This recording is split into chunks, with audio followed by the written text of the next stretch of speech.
À cette table ronde de haut niveau ici à Lomé, le ministre Kobena Kwasi Adjoumani, qui représente le président Alassane Ouattara, a résumé le faible niveau d'utilisation des engrais en 3 points essentiels. Premièrement, il y a une irrégularité dans l'approvisionnement des producteurs en engrais de qualité, vu que ceux-ci ne sont pas toujours disponibles en quantité suffisante. Deuxièmement, il y a la question des prix élevés des engrais qui empêchent les petits producteurs à s'en procurer. Troisièmement, l'absence de cartographie de la fertilité des sols fait que les encadreurs et chefs de projets agricoles n'ont pas l'outil qu'il faut pour guider les producteurs quant à la meilleure utilisation des engrais pour nourrir leur sol.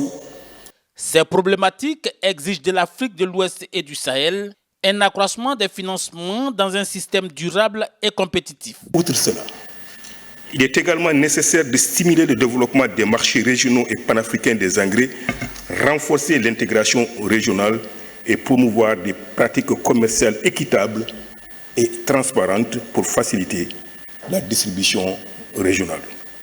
En ce qui concerne la Côte d'Ivoire, plusieurs dispositions ont été prises, notamment pour la bonne qualité des engrais, mais surtout au plan institutionnel.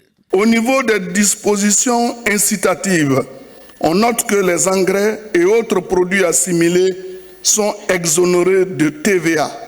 Par ailleurs, des avantages fiscaux sont offerts aux investisseurs qui décident de s'installer dans l'une des 9 zones d'agropole où des espaces de commercialisation sont mis à la disposition des agrofournisseurs afin de réduire la distance entre ceux-ci et les exploitants agricoles. Sous la supervision du président en exercice de l'UEMOA, Mohamed Bazoum et son homologue de la CEDEAO, Umaru Sissoko Mbalo, une feuille de route appelée aussi déclaration de Lomé a été adoptée.